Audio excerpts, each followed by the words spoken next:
Yo, what's up guys, your boy Nitrostorm here, welcome back to umamusume. So, before you pull for Kitasan Black, this video will just quickly go over things that you might want to know prior to pulling. It'll be a pretty straightforward video, more likely than not there are probably videos of this already out there, but I just thought I'd share my information to you. So firstly, we are in the holy grail of umamusume information, which is gametora.com. So gametora.com/umamusume. In any case, this was when the banner dropped for JP, but in our case, it'll be about 6 hours as of this video, 10 PM UTC time for July 16.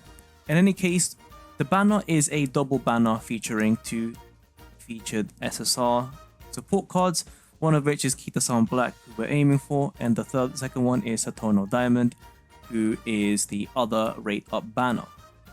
So, first let's take a look at Satono Diamond. So she is it's a decent card, but overall basically outshined by Kitasan Black.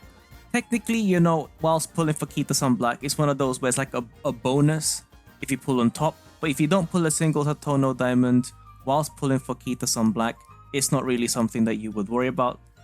Most people would prefer if they only get Kitasan Black in the first place.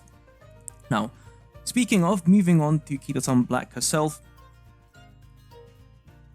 normally, a lot of people will tell you that if you get her at base form, she's, you know, probably on par with like or worse performing compared to max limit broken SR speed cards, due to the fact that we're missing out on a lot of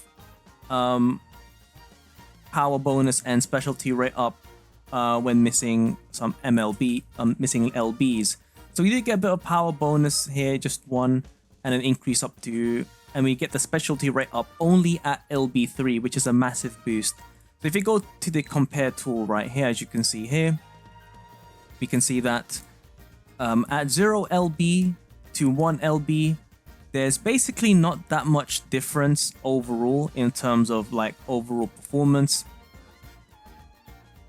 And then if you go to 2 LB, again, not too much of a difference in terms of performance. Obviously, we get a little bit more fan count bonus, as well as a little bit more increased training effectiveness.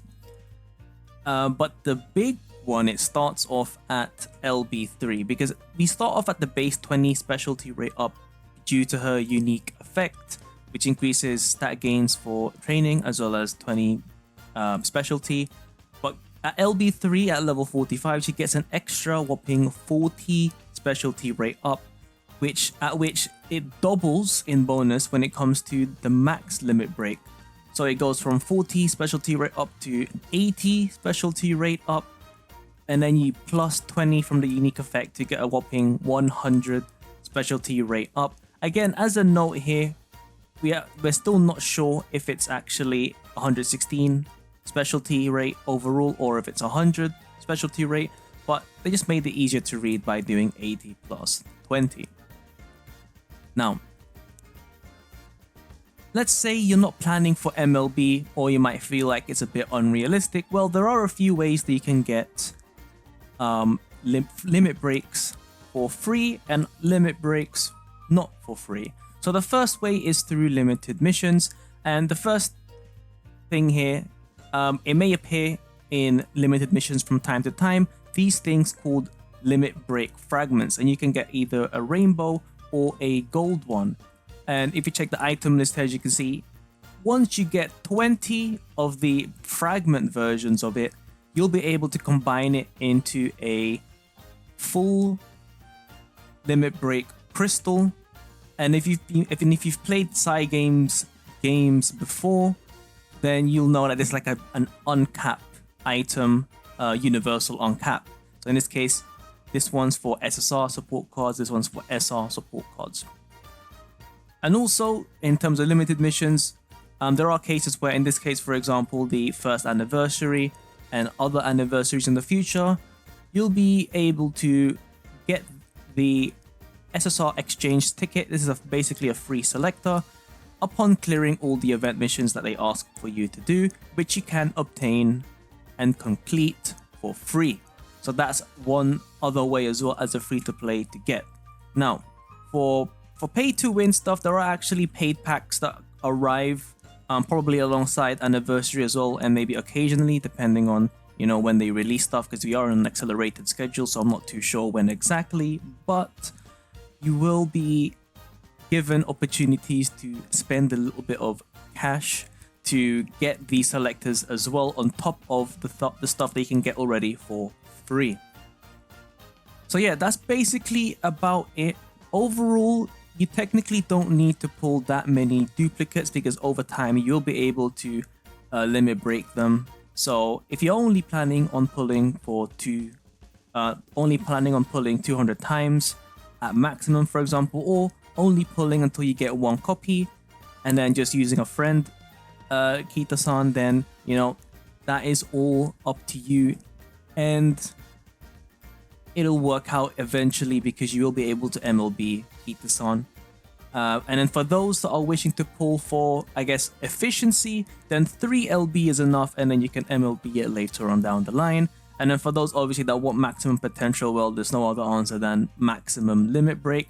But yeah, you could say it's kind of unfortunate that the first 3 stages, so 0 LB, 1 LB, and 2 LB, I guess you could say are basically about the same in performance, and basically not worth pulling past 0 LB unless you're aiming for 3 LB. So I guess you can say this is in a sense kind of predatory, in a sense that you're pulling for a lot of dupes, and considering how the gacha system for side games typically works, this is definitely a hard ask unless you just majorly get lucky. In any case, that's about it overall. Please let me know what you think about this video. I guess you can update me later on as well, depending on how your pulls go in about a few hours. I'm not sure when I'll be uploading this video, but probably around 6 to 5 hours remaining until Kitasan drops. There might even be a chance that there's going to be so many new people coming in, because there are people that are waiting for Kitasan banner to drop, and then people will re-roll on that banner to try and get a lot of copies, and then afterwards use the rest of the pulls that they gain as a new player, getting that large influx of carrots because of all the first time mission rewards, all the first time trophy rewards, and all that good stuff, to just get to 200 in an attempt to MLB Kitasan and get a healthy amount of very good SR cards to pull. Because at the end of the day, pulling 200 for Kitasan is also aiming to get those good SR cards that are currently available. So a good example for that are the SR speed cards that you would use alongside the Kitasan Black, because for basically most of your builds, you're going to be using more than 1 speed card. So in this case, you have a lot of nice options to choose from, all the way from Sweep Tosho to King Halo. And in front of you, as you can see, in terms of the amount of specialty and stuff like that, obviously they're not really comparable to Kitasan Black. However, Kitasan Black is an SSR card, and hint rate ups are at least higher for most of the SRs. And we do have extra mood bonus for some, and Narita Taishin and King Halo do have an initial speed up of 20 each, but in the grand scheme of things, 20 isn't that big of a deal, but I guess it helps a little bit when starting out new runs. In any case, let me know what you think about this video down below. I wish you luck if you do pull, and if you're considering to skip, do stay tuned for my reasons to skip video, just for those that are considering that, and I'll provide you with a number of reasons why you would want to skip, and I would say they are pretty good reasons. In any case, it's been your boy Nitrostorm. I'll see you guys in the next stream or video. Peace.